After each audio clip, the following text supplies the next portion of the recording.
Saravanabhava. Astro TV அன்பர்கள் அனைவருக்கும் ஆர்த்திய சுவலட்சுமியின் அன்பான வணக்கங்கள். இந்த பதிவு மார்ச் மாதம் நடைபெறவிருக்கும் பொதுவான பலன்களை ராசி பலனாக காணவிருக்கும். வள்ளலாக திருச்செந்தூர் வீட்டிற்கும் முருகப்பெருமானின் பொற்பாத கமலங்களை பணிந்து 12 ராசிகளும் இந்த மார்ச் மாதம் எவ்வாறு சிறப்பாக கடந்து வரலாம் என்பதை காணவிருக்கிறோம். இந்த மாதம் 2 சிறப்பான வழிபாடுகள் இருக்குது. பங்குனி உத்திரம், மகா சிவராத்திரி. இதை எப்படி வழிபட்டு அதிகப்படியான பலன்களை பெறலாம் என்பது பதிவின் இறுதியில் சொல்லப்பட்டிருக்குது. அன்பர்கள் பதிவினை முழுமையாக கேளுங்க, பின்பற்றி வாழ்நாளை வளமாக்கி கொள்ளலாம். இந்த மாதம் காணப்படக்கூடிய கிரகங்கள் பார்த்தீங்கன்னா, மேஷத்தில் குரு பகவான், கன்னியில் கேது பகவான், மகரத்தில் செவ்வாய் சுக்கிரன், கும்பத்தில் சூரியன் புதன் சனி, மீனத்தில் ராகு பகவான். இந்த மாதம் ஆரம்பத்தில் சந்திரன் துலாமில் உதயமாகிறார். இந்த மாதம் சூரியன் 14ஆம் தேதி நமக்கு கும்பத்தில் இருந்து மீனத்திற்கும், புதன் இந்த மாதம் நமக்கு 7ஆம் தேதி கும்பத்தில் இருக்கக்கூடியவர் மீனத்திற்கும், அவரே இந்த மாதம் 25ஆம் தேதி மேஷத்திற்கு பெயர்ச்சி அடைவார். சுக்கிரன் இந்த மாதம் 7ஆம் தேதி மகரத்திலிருந்து கும்பத்திற்கு பெயர்ச்சி அடைகிறார். செவ்வாய் இந்த மாதம் 15ஆம் தேதி மகரத்திலிருந்து கும்பத்திற்கு பெயர்ச்சி அடைவார். இந்த கோள்களின் கோச்சார நகர்வால் 12 ராசிகளும் சந்திக்கவிருக்கும் சாதக பாதக நிகழ்வுகளை தெளிவான பதிவுகளாக, நம்ம தனித்தனி பதிவுகளாக, துல்லியமான பலன்களாக காணலாம். மகர ராசி மகர ரகத்திற்கான பலன்களை காணவிருக்கிறோம். இந்த மார்ச் மாதம் எப்படி கடந்து வரலாம் அப்படின்னு பார்க்கும்போது ரொம்ப அருமையான மாதம் மகர ராசிக்கு. ஏன்னா ஏற்கனவே நம்ம புத்தாண்டு பலன்கள்ல இருந்து நிறைய பதிவுகளில் மகரத்துக்கு இப்போ சிகரத்தை தொடும் காலம் சொல்லியிருக்கிறோம். அதற்கு முத்தாய்ப்பாக இந்த மாதம் ரொம்ப அருமையாக இருக்குது. கிரக நகர்வுகள் அவ்வளவு ஒரு அட்டகாசமான கிரக நகர்வுகள். இவர்களை பொறுத்த வரைக்கும் சுக்கிரனும் புதனும் அவங்களுக்கு ரொம்ப ஃபேவரான கிரகங்கள் அப்படின்னு சொல்லலாம். சனியினுடைய முழுமையான ஆதிக்கத்தை பெற்றவர்கள் மகரம். ஏன்னா காலச்சக்கரத்தின் ஒரிஜினல் 10ஆம் இடம் அப்படின்னு சொல்லலாம். நம்மளுடைய தொழில், நம்முடைய அன்றாட ரொட்டீன் லைஃப் ஆகட்டும். ஏன்னா அது ஒரு கடினமான இடம். சனியினுடைய ஒரு கடினத்தன்மை அந்த இடத்துல இருக்கும். சனி அந்த இடத்த ரொம்ப ஆதிக்கம் பெற்றிருப்பார். ஏன்னா அங்கே செவ்வாய் உச்சம் ஆவார், குரு நீசமும் ஆகும். அந்த செவ்வாய் என்ற போராளி அங்கே உச்சமாகக்கூடிய இடம். அதனால தான் மகரம் எந்த நிலையிலையுமே உழைக்கணும், உழைப்பின் ராசி. ஏன்னா தொழில் ஸ்தானமாக இருக்கிறதுனால இந்த காலகட்டம் மகரெல்லாம் ஒரு சிலருக்குலாம் சிறப்பாக அமைஞ்சிருச்சுன்னா ஒரு 10 பேரை வச்சு ஒரு தொழில் செய்யுது, இல்லை 10 பேருக்கு ஒரு தலைமை தாங்குவது. செவ்வாய் சூரியன்லாம் ரொம்ப சிறப்பாக அமைஞ்சிட்டாங்கன்னா அவங்க தான் ஒரு கூட்டத்தை வழிநடத்தக்கூடியவர்கள். ஒரு தலைவன் என்ற சொல்லுக்கு ஒரு முத்தாய்ப்பே சூரியனும் செவ்வாயும் தான் அப்படின்னு சொல்லலாம். இந்த காலகட்டம் சூரியன் பிரகைகிரகம் தான் இருந்தாலும் அவர் பொதுமக்கள் சமுதாயத்தையும் குறிக்கும் அப்படின்னு சொல்லலாம். ஒரு அரசியலெல்லாம் ஒரு பெரிய ஒரு லீடர்ஷிப்லாம் வகிக்கணும் சூரியன் சுபத்துவமாக நல்ல ஒரு ஸ்திரமாக இருக்கும்பொழுது. ஏன்னா அந்த காலகட்டம் சனியும் ரொம்ப சிறப்பான நிலையில், செவ்வாயும் சிறப்பான நிலையில் அப்படின்னு சொல்லலாம். சனி செவ்வாய் ஆதிக்கத்தில் இருப்பவர்களுக்கும் அந்த சிறப்பாக அவங்க ஜாதகத்தில் இருப்பவர்களுக்கெல்லாம் இந்த காலகட்டம் அருமையான பலன்கள் அப்படின்னு சொல்லியாச்சு. இது வரைக்கும் ரொம்ப கஷ்டப்பட்டோமா, 7.5 சனியிலிருந்து நாங்கள் வாழ்வதா இருப்பதா அப்படின்லாம் நாங்கள் ரொம்ப சிந்தித்து கொண்டிருந்தோம் அப்படின்றவங்களுக்கெல்லாம் நம்ம ஏற்கனவே சொன்ன மாதிரி தான் அவங்க தசாபுத்திகள்லாம் இன்னும் சிறப்பாக இருக்கும்போது இந்த ராகு கேது, சனி ராகு ஒரு சில தசாபுத்திகள், அதே போல் செவ்வாய் ராகு கேது சனி, இது தசாபுத்தியோ அந்தரமோ அப்படிலாம் வரும்போது தான் நமக்கு ரொம்ப பாதிப்பை ஏற்படுத்தும். அப்போல்லாம் இறைவனை போய் நம்ம சரணாகதி அடைஞ்சிடணும் அப்படின்னு சொல்லலாம். இந்த காலகட்டம் உங்களுக்கு அந்த தடைகளை கொடுக்கக்கூடிய கிரகமே நம்மளுக்கு 3, 9 என்ற இடங்களை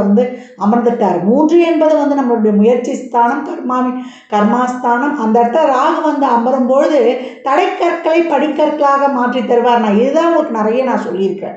இந்த மாதத்தை பொறுத்த வரைக்கும் ராசியில் செவ்வாய் சுக்கிரன், தொழில் ஸ்தான அதிபதியும் பூர்வ புண்ணியாதிபதியும் நம்மளுக்கு சுக்கிரன்.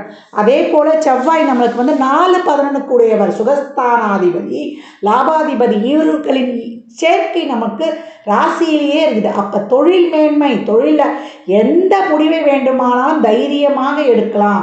ஒரு முதலீடு பண்ண போகிறோம், எதிர்கால வாழ்க்கைக்கு ஒரு பெரிய வியூகத்தை அமைத்து செயல்படுத்த போகிறோம், அதற்கான ஒரு ஆரம்ப புள்ளி, அதற்கான ஒரு ஸ்டார்டிங் பாயிண்ட்டு, அதற்கான ஒரு முன்மாதிரியாக வீறு கொண்டு செயல்படக்கூடிய அருமையான காலகட்டம் மகர ராசிக்கு அப்படின்னு சொல்லலாம். ரொம்ப அருமைன்னு சொல்லலாம். இதனுடைய அமைப்பே முதலை, இந்த மகரத்தினுடைய உருவத்தில் பார்த்தீங்கன்னா முதலை காணப்படும். இந்த முதலை எப்படி நீருக்குள் மூழ்கி அதற்கான இரையை நேரம் வரும்போது சரியாக பிடிக்கும். அந்த மாதிரி பிடிவாத தன்மை கொண்டவர்கள் எந்த நிலையிலையுமே அவங்க வந்து ஒரு தாழ்ந்து போனாலும் மீண்டு எழக்கூடியவர்கள். முதலை அப்படின்னு சொன்னால முதலை அப்படின்னு வந்து சொன்னால் முதல்வன் அப்படின்ற மாதிரி வரும். முதல்வனாக எந்த இடத்துலையும் முதல்வனாக தெரியக்கூடியவர்கள் அப்படின்னு வந்து சொல்லலாம். அந்த முதல படத்தை பார்த்துட்டு வந்தாலே நம்ம எந்த ஒரு இடத்துலையும் ஒரு முதன்மை தன்மையாக இருப்போம்னு வந்து அது ஒரு லாஜிக் இருக்குது.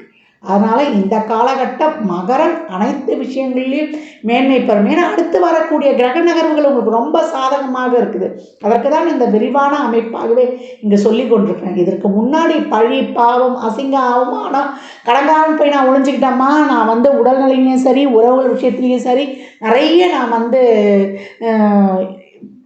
பல இக்கட்டான சூழ்நிலைகளை பார்த்து கொண்டுட்டேன், யாரை நம்புவது அப்படின்லாம் நான் கூட இருந்திருக்கிறேன் அப்படின்னு நான் வந்து கூட பிறந்தவர்களாலையும் இல்லை உடன் பணிபுரிகிறார்களே உறவுகளால் ஒரு நம்பினேன், இவங்க என்னை ஏமாற்றிட்டாங்க அப்படின்லாம் சூழல் உங்களுக்கு வந்து அதை தவறாக காண்பித்தாலும் கூட அதையெல்லாம் பகுத்தாந்து இனி வரும் காலகட்டங்களில் நீங்கள் அறிந்து கொள்வீங்க. ஏன்னா ஒரு சூழல் வந்து உங்களுக்கு வந்து ஒரு நல்லவரை கெட்டவராகவும் கெட்டவரை நல்லவராகவுமே காட்டியிருக்கும். இனி வரக்கூடிய காலகட்டங்களில் நீங்கள் இன்னும் தெளிவடையக்கூடிய காலகட்டங்கள், ஒரு விடியல் உங்களுக்கான விடியல் நிச்சயம் வந்து கொண்டிருக்குது அப்படின்னு சொல்லலாம். பொழுது புலர்வதற்கு முன் ஒரு விடியல் ஆரம்பிக்கும் இல்லையா, அந்த பொழுது புலர்வதற்கான ஒரு விடியல் இந்த மார்ச் மாதம் உங்களுக்கு ஒரு மகத்தான பலன்களை கொடுக்கக்கூடிய மாதம் அப்படின்னு வந்து சொல்லலாம். ஆரம்பம் அப்படின்னு வந்து சொல்லியாச்சு. உறவுகள் சார்ந்த விஷயத்தில் கொஞ்சம் நம்ம நெளிவு சுழிவாக இந்த காலகட்டமும் கொஞ்சம் அவேர்னஸாக இருந்துக்கணும். பெரிய பிரச்சனைகள் இல்லைன்னாலும் ஒரு 8ஆம் அதிபதியாக சூரியன் இருக்கிறார் இல்லையா, அவர் 3 அப்புறம் 2ன்றது குடும்ப வார்த்தைகளில் வார்த்தைகளை கொஞ்சம் கவனமாக கையாண்டுடுங்க. தேவையில்லாத வார்த்தைகளை கொஞ்சம் கனிவாக பேச கற்றுக்கொள்ளுங்கள். அதுதான் உங்களுக்கு அறிவுறுத்தப்படுகிறது. கொஞ்சம் கனிவாக மட்டும் பேசிட்டு நம்ம வந்து ஒரு நாசூக்காக மட்டும் கடந்து வந்துட்டிங்கன்னா கொஞ்சம் கோபம், கொஞ்சம் பிடிவாதத்தனம், மற்றவர்கள் சொல்கிறதே நம்ம இந்த காலகட்டம் அதை மட்டும் கொஞ்சம் கூடுதலாக எடுத்துக்கணும். மற்றபடி மகரத்திற்கு ரொம்ப அருமையான காலம். அது அனைத்து வகையிலையுமே பொருளாதார வருவாய் ரொம்ப சிறப்பாக இருக்கும். லாபாதிபதியும் ஒரு வாரத்திலேயே நம்மளுக்கு வந்து பயணித்திருப்பார். நம்மளுக்கு ஒரு 2 வாரத்தில் நமக்கு 15ஆம் தேதிக்கு மேலே 2ஆம் இடத்தை. அதனால் நல்ல தன வருவாய், மணி ஃப்ளோ, ஒரு இடம் வாங்கிறது, செய்கிறது, விற்கிறது, பழசை கொடுத்து புதுசாக மாற்றுறது, இல்லை வீட்டை வந்து ஒரு ரெனோவேட் பண்ணுறது, வீடு சம்மந்தப்பட்ட விஷயங்கள், பெண்களுக்கு ஆடை ஆபரண அத்தியாவசிய பொருள் சேர்க்கை, உங்களுடைய எண்ணிய எண்ணங்கள் எண்ணியவாறே நடைபெறுவது, சுப நிகழ்வுகள், பேச்சுவார்த்தைகள் இதெல்லாமே வந்து ரொம்ப அருமையாகவே இருக்கும் அப்படின்னு வந்து சொல்லலாம். மாணவர்களுக்கு இது வரைக்கும் வந்து படிப்பில் வந்து நிறைய ஒரு தடை தாமதம் இல்லைம்மா, இன்னும் எங்களால் முழுமையாக இறங்க முடியல அப்படின்னு சொல்கிறவங்களுக்கெல்லாம் கூட கொஞ்சம் வந்து நல்ல ஒரு கூடுதல் எஃபர்ட் போடும்பொழுது உங்களுக்கே அந்த உழைப்பு போடக்கூடிய ஒரு ஆர்வம் அதிகரிக்கும். 3ஆம் இடத்தில் சூரியன் புதன், அதனால் உங்களுடைய முயற்சிகள்லாம் ரொம்ப பெருசாகவே இருக்கும். எந்த நிலையிலையும் நான் வந்து களம் இறங்கிடுறேன், கஷ்டப்படுறதுக்கு தயாராகிடுவீங்க. என்னுடைய உழைப்பை நான் போடுறேன், நான் கண்டிப்பாக வெற்றியை அடைவேன்றது நீங்களே ஊக்கமுடன் செயல்படக்கூடிய ஒரு உன்னதமான மாதம் அப்படின்னு வந்து சொல்லலாம். வெளிநாட்டு வேலை வாய்ப்பு, வெளிநாட்டு வேலையில் ஒரு பாஸ்போர்ட் விசாவில் சிக்கல்கள்லாம் இருந்தால் அதெல்லாம் நீங்குவது, தொழிலின் லாபஸ்தானமான 8ஆம் இடம் உங்களுக்கு முயற்சி ஸ்தானத்திலே இருக்கிறதுனால உங்கள் முயற்சிகள் எல்லாமே இப்போ பலிதமாகும். தொழிலை சார்ந்து நீங்கள் என்னென்னலாம் முயற்சி போடுறீங்களோ அந்த முயற்சிகள் இப்பொழுது வந்து பலிதமாகும். அதில் ஒரு தடை தாமதங்கள் இது வரைக்கும் ஒரு பிரேக் இருந்தால் எல்லாமே அப்படியே அந்த தடைக்கற்கள்லாம் அதான் நான் சொன்னேன் ஏற்கனவே படிக்கற்களாக மாறும் அப்படின்னு வந்து திருமணம் வரன் வந்து நீங்கள் உங்களுக்கு அதில் ஒரு குழப்பம், ஒரு டிசிஷன் மேக்கிங் எடுக்க முடியலனாலும் குடும்ப உறவுகள்லாம் அனலைஸ் பண்ணி சொல்லிடுவாங்க. சூப்பராக இருக்குது, நீ தாராளமாக பண்ணிக்கலாம் அப்படின்ட்டு உங்களுக்கு ஒரு நல்ல ஒரு குருக்கிட்ட இருந்தெல்லாம் ஒரு நல்ல ஆலோசனைகள்லாம் இந்த காலகட்டம் கிடைக்கும். ஒரு பெரியவர்களுடைய ஆசையாக தான் சொல்லுவேன். இறைவனுடைய பெருங்கருணை என்பதே பெற்றோர்களுடைய ஆசை. நீங்கள் கன்வீனியன்ஸ் பண்ணி அந்த ஒரு சிறப்பான ஒரு நிகழ்வுகள்லாம் ஏற்படும் அப்படின்னு சொல்லலாம். குழந்தை பாக்கியத்திற்காக முயற்சி பண்ணுறோம் அப்படின்றவங்களுக்குலாம் இறைவனின் பெருங்கருணை உங்கள் குலதெய்வத்தோடைய அருளாலே உங்களுக்கு இப்போ கிடைக்கக்கூடிய வாய்ப்பு அப்படின்னு வந்து சொல்லலாம். ஒரு சிலருக்கு ஆன்மகம்லாம் பிறப்பு அந்த காலகட்டம் ரொம்ப நாளாக இருக்கும், பிள்ளை பாதிக்கிறதுக்காக இயங்குகிறோம், பிள்ளைகள் சார்ந்த விஷயங்களும் ரொம்ப சிறப்பாகவே இருக்கும் அப்படின்னு வந்து சொல்லலாம். அனைத்து பலன்களும் மகரத்திற்கு ரொம்ப சிறப்பாகவே இருக்குது.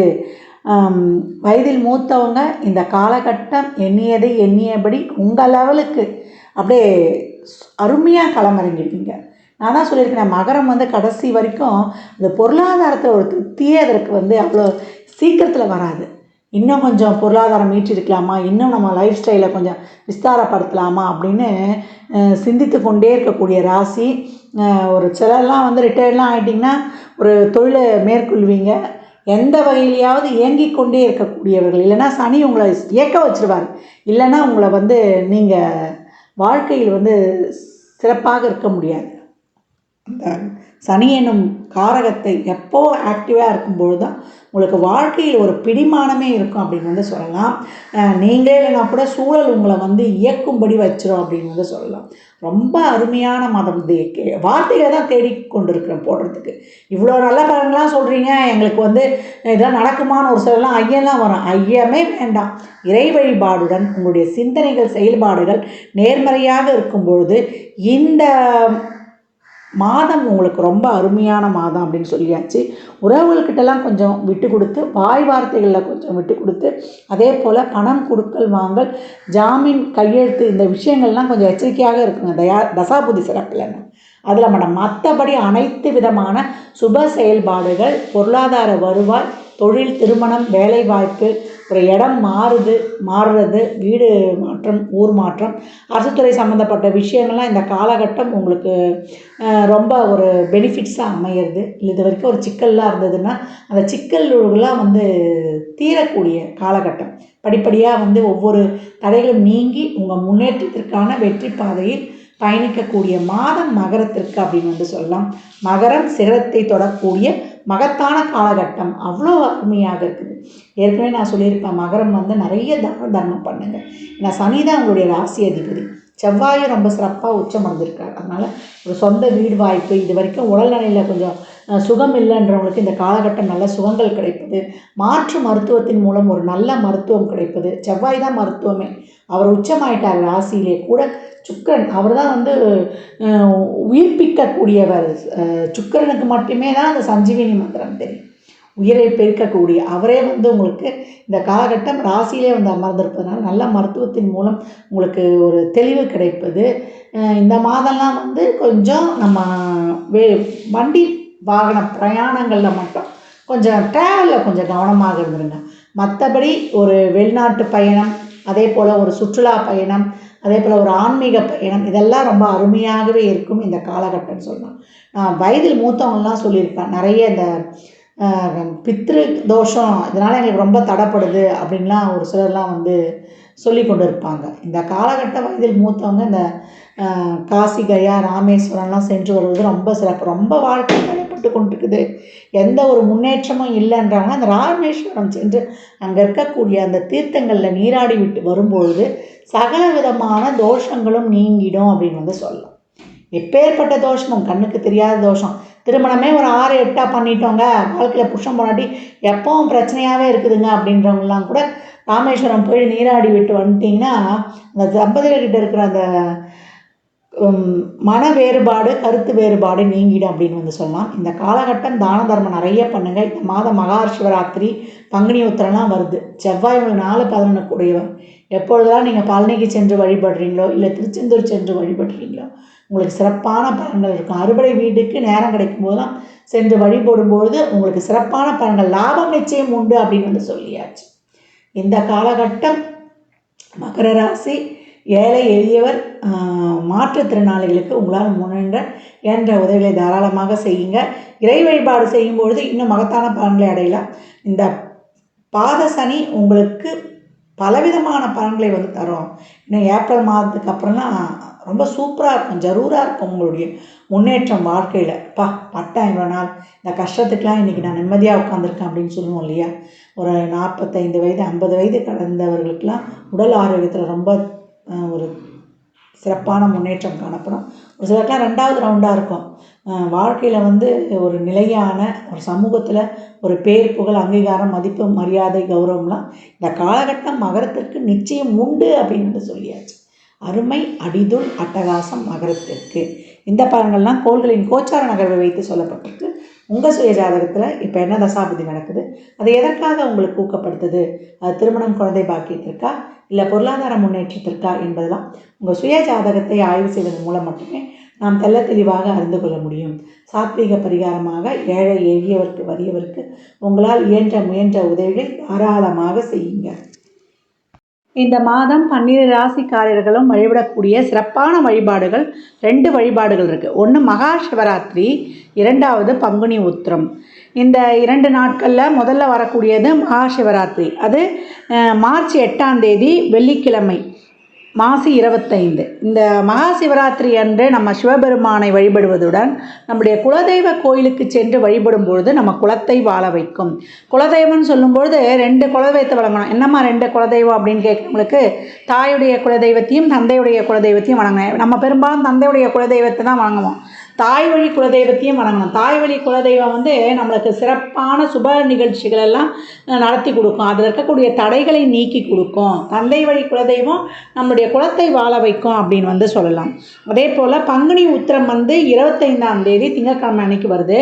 இது முதல் நாளே கூட பங்குனி ஞாயிற்றுக்கிழமையே கூட ஆரம்பிச்சிருது. 2 பட்டு வரா மாதிரி இருக்கும்.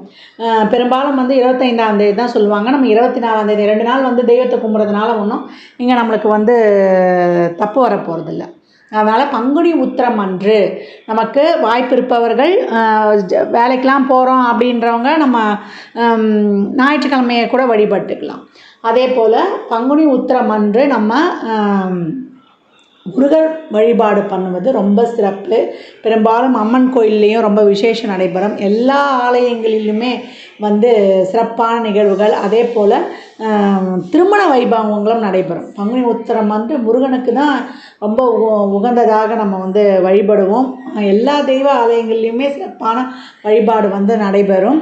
அன்று வள்ளி தேவியானையுடன் இருக்கக்கூடிய முருகப்பெருமானை பன்னீர் ரோஜா மாலை சாற்றி வழிபடும் பொழுதும், அதே போல் வெட்டிவேர் மாலை சாற்றலாம், எலுமிச்சம்பழ மாலை சாற்றலாம்.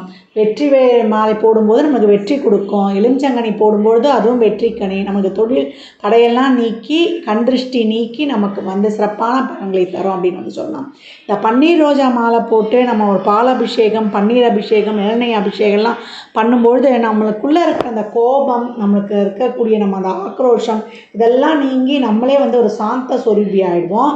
திருமண தடைகள் நீங்கும். முதல்ல இந்த பங்குனி உத்திரம் தெய்வீக திருமணங்கள் நடைபெறக்கூடிய காலகட்டம் அப்படின்னு சொல்லலாம். அதே போல் ஒரு சில கோயிலில் திருமணங்கள் நடைபெறாது. தம்பதி சமேதராக இருக்கக்கூடிய, அதனால தான் நான் சொன்னேன், வள்ளி தேவியானையுடன் இருக்கக்கூடிய முருகப்பெருமானை நல்லா பன்னீர் ரோஜா மாலை வாங்கி போட்டு வழிபடும்பொழுது விரைவில் திருமணம் கைகூடும். திருமணத்தில் இருக்கக்கூடிய தடைகள் நீங்கும். அன்றைய தினம் ஷட்கோண விளக்கு ஏற்றி வழிபடலாம். சாராவண பவன், அந்த ஷட்கோண ஸ்டார் கோலம் போடுவோம் இல்லையா, அதை சாராவண பவ எழுதி நடுவில் ஓம் எழுதி நம்ம 7மே நெய் தீபங்களாக ஏற்றலாம். இல்லை அந்தளவுக்கு வசதி இல்லைன்றவங்க இல்லை 6 தீபத்தை நல்லெண்ணெய் தீபமாகவும் நடுவில் வைக்கக்கூடிய தீபத்தை சுத்தமான நெய் தீபத்தினால் ஏற்றும்பொழுது ராகுக்கேது இந்த இணைச்சோன்னா அந்த புள்ளிகளை ராசி கட்டத்தில் ராகுக்கேதுகளை இணைக்கும் பொழுது நமக்கு இந்த ஸ்டார் வடிவில் தான் வரும் ஷட்கோணத்தில். அதனால் இந்த காலகட்டம் முருகனுக்கு ஷட்கோண தீபம் ஏற்றி வழிபடும் பொழுதும் அவரை எளிமையாக எப்படி வேண்டுமானால் அன்று காலையிலிருந்து நம்ம முருகப்பெருமான் படத்தை தொடச்சிட்டு, இல்லை வேல் இருந்தால் வேலுக்கும் நம்ம வழிபாடு செய்யலாம். அதே போல் கோயிலில் நிறைய முருகனுக்கு பால் குடம் எடுப்பாங்க. அதே போல் நிறைய நீர்மோர், அதே போல் பாயசம், அன்னதானம் இதெல்லாம் செய்யும்போது பௌர்ணமியும் உடன் வந்துடும். அப்போ பௌர்ணமியும் பங்குனி உத்திரமும் 2 ஒன்றா சேர்ந்து வந்துடும். அப்படி வர்ற நாட்களில் நம்ம நிறைய தான தர்மங்கள், இறை வழிபாடுகள், இறைவனுக்கு இயன்ற பொருட்களை நம்ம நெய்வேத்தியம் வைத்து வழிபடும் பொழுது பெரியவர்கிட்ட நிறைய ஆசி வாங்கணும். இந்த பண்டிகை நாட்களில், விரத நாட்கள்லாம் நம்ம நிறைய தான தர்மம் பண்ணணும். ஏழை எளியவருக்கு வறியவருக்கு பண்ணும்பொழுது நம்முடைய கர்மாக்கள் விரைவாக குறைக்கப்படும். அப்போ பங்குனி உத்திரத்தில் இறைவனை வழிபடும்போது சீக்கிரம் திருமண பாக்கியம் கிடைக்கும், திருமண தடை நீங்கும், கணவன் மனைவி ஒற்றுமை கூடும். அதே போல் ரொம்ப சிறப்பான இனிய இல்லறம் தம்பதியருடைய அந்யோன்ய சிறக்கும் அப்படின்னு சொல்லலாம். என்ன சொல்கிறது, கணவன் மனைவி ஒரு குடும்பத்தில் ஒற்றுமையாக இருக்கும்பொழுது தான் அந்த குடும்பமே ரொம்ப சீரும் சிறப்பமாக இருக்கும். அந்த குழந்தைகளையும் ஒரு பெரிய சிறப்பாக பேணி வளர்க்க முடியும். கணவன் மனைவி ஒற்றுமை இல்லைன்னா முதல்ல பாதிக்கக்கூடியது அந்த பிள்ளைகள் தான். அதாவது பிள்ளைகள் நல்லா இருக்கணும், பிள்ளைகள் சிறப்பாக இருக்கணும்னா முதல்ல கணவன் மனைவி அவங்க எதிரில் முதல்ல சண்டை போட்டுக்கிறதே ஃபஸ்ட்டு தவிர்க்கணும்.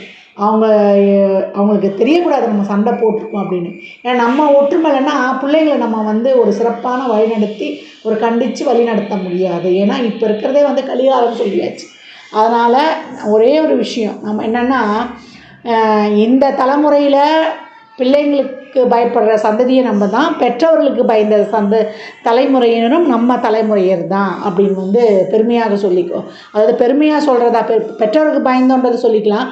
பிள்ளைகளுக்கு ஏன் பயப்படுறேன்னா, நம்மளோட புத்திசாலி ஆகிட்டாங்க, அவங்க சிந்தனைலாம் வேறு மாதிரி சென்று கொண்டிருக்குது. நம்ம என்ன தான் சொல்லி வளர்த்தாலுமே உலக நடைமுறையும், அதாவது கணினிமயமான உலகத்தில் நம்ம ராகுவின் தாக்கம் அதிகமாக இருக்குது இல்லையா? அதனால் ஒரு மாய முகமூடிய போலியை தான் நம்புகிறாங்க. உண்மையை நம்புவது தாமதமாக தான் நடக்குது. அதனால் போலி எளிதாக ஜெயித்திருது அப்படின்னு சொல்லலாம். இந்த நிலையிலிருந்தெல்லாம் நம்ம மீண்டு வருவதற்கு தான் இறை வழிபாடுகளையும் நேர்மறை சிந்தனைகளையும் நம்ம எப்போ வைத்துக்கொள்ளணும். பெரியவர்கள்கிட்ட மனம் கோணாமல் நடந்து அவருடைய ஆசைகளை பெற்று தான் ஒவ்வொரு வழிபாடும் பண்ணும்பொழுது அந்த வழிபாடுகளை நமக்கு பூர்ணமாக பலன் தந்து பலன்களை நிறைவாக பெற்றுக்கொள்ளலாம்.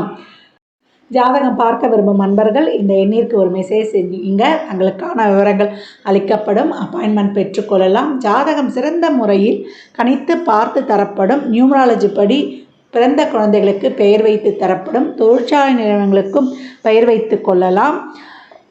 வாஸ்து பார்த்து தரப்படும். வாஸ்துப்படி வீடு கட்ட பிளான்கள் போட்டு தரப்படும். சுப முகூர்த்த நாட்கள் குறித்து தரப்படும்.